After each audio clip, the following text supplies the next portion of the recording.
Hey guys, and welcome to another episode from the A2 tutorial world, where today I'm officially introducing y'all to the concept that I like to call the wall, TM.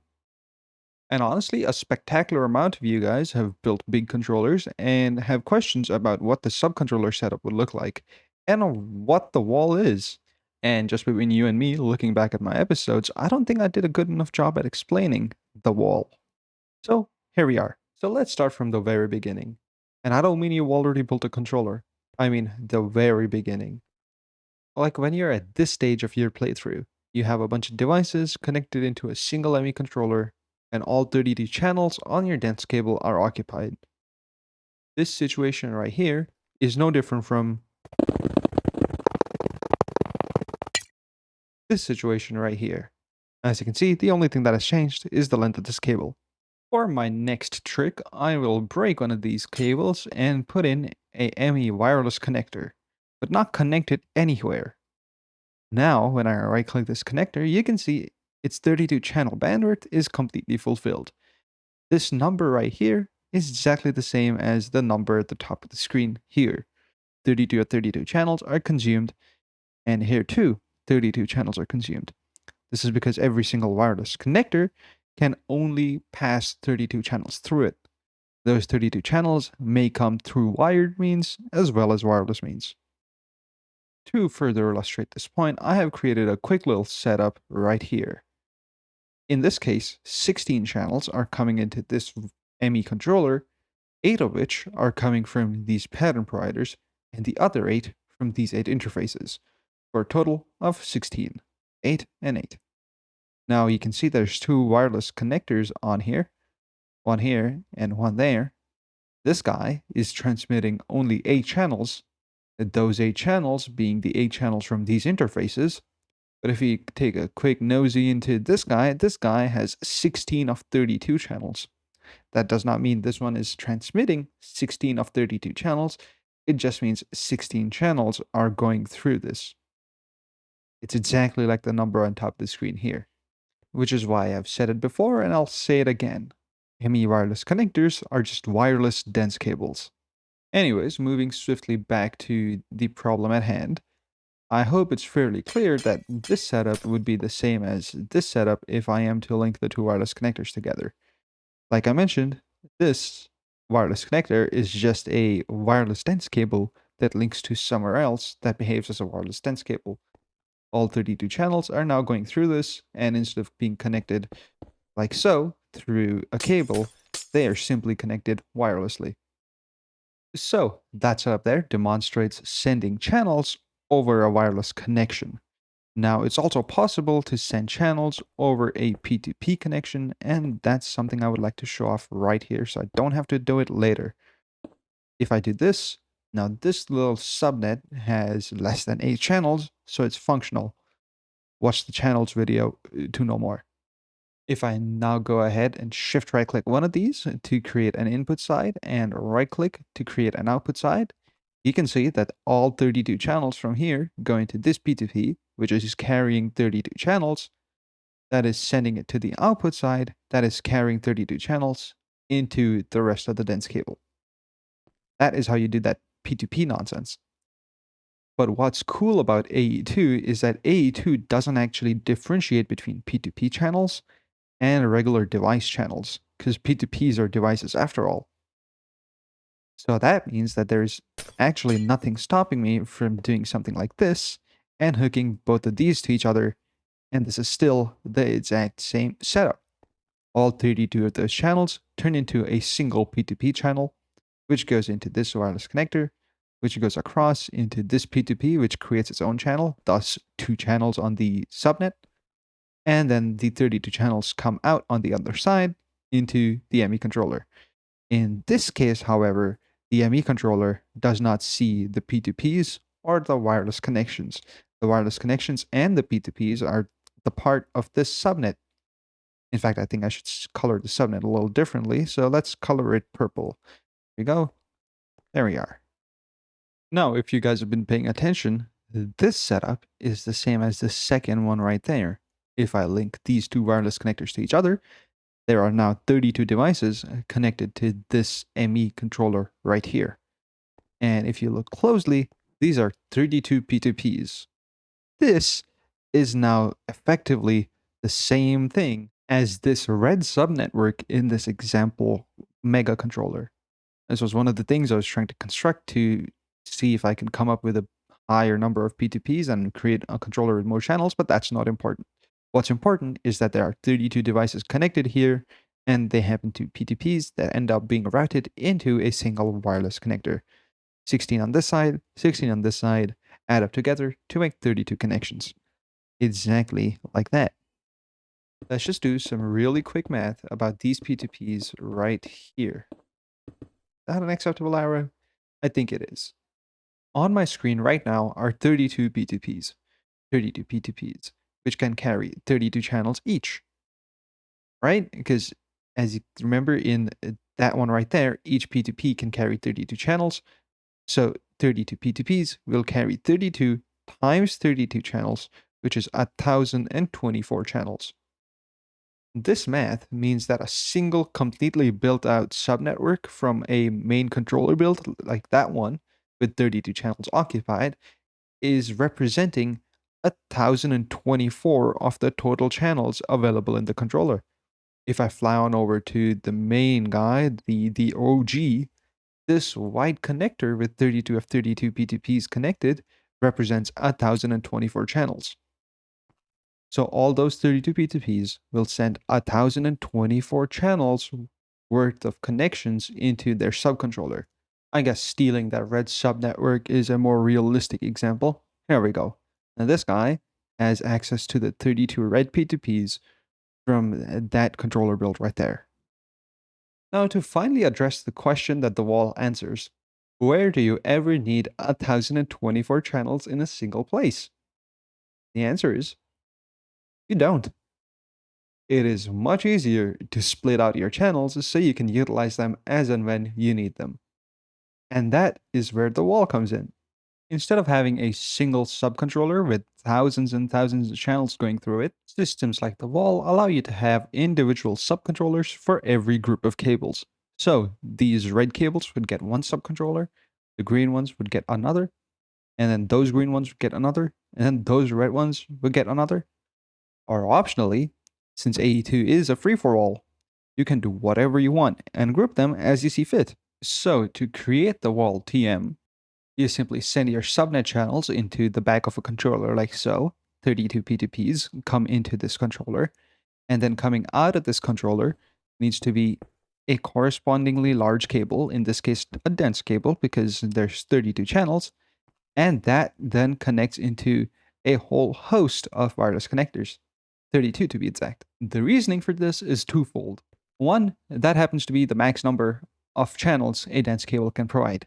Any more than 32, and I'd have to do funny business with moving channels off of the other faces of the controller, and I don't want to do that. The second, and in my opinion, the more important reason, is that it is much easier to construct this way. Because one subnet gets one subnet controller, which gets one row on the wall. Something you do have to keep in mind while making the wall is that the dense cable must emerge from the ME controller and not the wireless connector. As I've shown off in previous examples over there as well as over there, wireless connectors will also manage to transmit wired connections. So if I am to put something that uses a channel over here, I'm now transmitting a channel through this connector. This is still consuming 32 channels, and this guy is now missing a P2P channel. That poor missing P2P happens to come from this subnet right here. That is because this guy can now only transmit 31 channels. This can only transmit 31 channels because one of 32 channels is consumed by that pattern provider. So if you ever want to connect anything to your wall, make sure it happens on the other side, from the controller. This is just a representation of one layer of the wall. If you choose to build the next one, you have to remember that it has to be either a different color or you would have to use an excessive amount of cable anchors to make sure that these two do not connect. This does also mean that you cannot do something like this because now the two controllers are connected to each other, so you have to offset your controllers a little bit. I like to do it this way because I can then put a cable here, and of course you get controller conflict right now, but simply with the quartz fiber, you can do that and ensure that the next ME controller is also powered through the one before it. And for my next layer, I think I would like to yoink this other red connection. Let's just steal that one and use this as an example. So this guy has a 32 P2P red subnet from that controller, and the lower layer also has a 32 P2P subnet from the big controller. And don't worry about the little purple thing here, that is just the power being shared in the back. Now, this sets us up perfectly for the next mistake you can make while building the wall, and that is putting down your wireless connectors. Very clearly, the cables tell you that there is a controller conflict. And if you look back at your controllers, yes, your subnet has a conflict. Your mainnet, however, is perfectly okay. This should be an indication that you're doing something wrong with the subnet. And what you've just done wrong is these guys have no colors. Of course, I'm going to hark back to the channels video, exclamation mark, too many channels in the Discord, where I demonstrated that uncolored AE2 cables will connect to colored objects, regardless of what the color is and the cable type. So, a Fluix uncolored cable will connect the same to the pink, to the red, to the brown, to the gray, and in this example, even the dense will connect to the normal. And that is simply because uncolored objects connect to everything. Colored objects, however, do not connect to one another.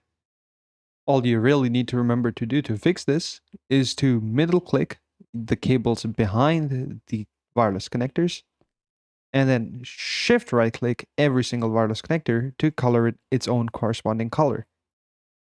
Yep, this is just one of those tedious things you have to do and there is no alternative. Once you're done with your first row, you can move on to the next, but placing down a wireless connector, of course, instantly causes a controller conflict. Once again, you have to come in, middle click the thing behind it, or load up your color applicator with the corresponding color, and shift right click. This separates the two connections from each other, and this controller is now completely separated from this controller. Each one of these has its own little network that do not interact with each other in any way. Another conspicuous thing that can break your connections is the energy acceptor. The energy acceptor is actually a part of your ME network. So sharing that between two networks will also cause a controller conflict. Thus the funny business with connections with cables and quartz fibers. And there's honestly nothing more to it. For every single bundle of P2Ps on your main controller, put down a connector, connect it to the main controller with a connector behind it, and then just drag a cable and add the correct number of wireless connectors. You're also not beholden to the orientation of these wireless connectors. You can build them in whatever shape you please. I, for example, in my ATM10 world, have used this sort of arrangement for my layers. As you can see, I have 4 groups of 8, and that adds up to a total of 32 wireless connections per ring, and that just happens to be a straight line of 32 wireless connections. The last thing I would like to address in this video is how to use the wall. For the sake of simplicity, limit yourself to a single P2P per wireless connector. This is the entire reason for building the wall the way it is. 32 P2Ps connect into 32 wireless connectors, which go into a dense cable, which goes into another wireless connector, which then opens up into 32 other P2Ps on either side into your main network. That's the math behind it. So, let me reiterate. You take one connection from anywhere to your wall. And for no reason other than shits and giggles, I'm going to color this one lime. And this lime connection will now get one P2P, and this P2P will connect to the main controller, which raises another question that I've had to answer oh so many times. How do I know which P2P to use? Well, simply put, you trace the connection back. This P2P is connected to this cable, which is connected to this wireless connector. Wireless connectors have this cool little thing where you can highlight the connection in the world. If you click it a bunch, you can see that it's connected right there. If you follow this connection over here, it is connected to that cable. We follow this all the way back over to this controller. And this controller then connects into this connector. We do that and we find out, oh, hey, it's this red subnet over here. That means that that P2P is connected to this red subnet. For me to connect that P2P to the main controller, I have to use a P2P from the red subnet. I think I'm going to use this one. Shift right click to copy a P2P from over there and right click to paste. And this is the output side. As you can see, it is not only online, it is also carrying no channels, and there is one channel in the cable connected to it. If you are at the step and you see unlinked at the top in Jade, the most likely mistake you made is used the incorrect subnet group. And I can demonstrate that right now. This is another P2P that I'm going to connect to, let's say, this guy. That is now online, and there's one channel going into this guy. And now I do happen to know that the cyan row of my wall represents the top red subnet on my main controller. However, to exemplify this mistake, I am going to connect it to the left side red subnet, which is the purple row of the wall. If I now walk on over to this guy, as you can see, it's been assigned, the device is online, but it says unlinked. That is because you are connected to the wrong row. There are two direct ways to fix this. One is to get the correct P2P address. So that would entail flying back to your controller and going to the correct P2P subnet. In my case, that would be the top red subnet. Get one of the P2Ps from the top red subnet and link that one to this one, exactly like the lime.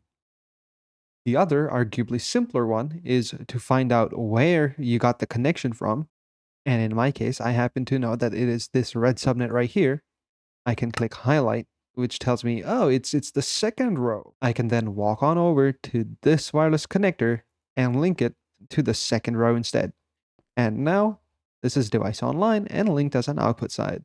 To then use this modular connection system, all you got to do is link up your P2Ps and drag out a cable. Once you have a cable, you can simply just connect devices to it. As you can see, this is consuming 3 channels on 3 ME pattern providers, and flying on over to your controller should confirm that to you. Something to note is to never connect stuff between the wireless connector and the cables directly, because that causes controller conflicts and you get the rainbow dance. Yeah, and we don't like that actually, so I'm gonna remove that and everything's happy again. And this is the beauty of the wall. It does the division of channels for you. 1,024 channels delivered 32 at a time, one P2P at a time. And jerry-rigging your old system to connect to the new one isn't all that difficult. All you gotta do is put down a wireless connector, boop in a P2P, and then hook it up. As long as there's 32 channels going into this P2P, you can link up P2Ps and put them in the correct places, and everything will be happy. That means if I take this and link it to the bottom row, which happens to be the top red P2Ps, I can grab a P2P from the top red, which is this guy right here, and link all 32 of these pattern providers into the main controller. And it is just that simple. Your old connections are now on your new network.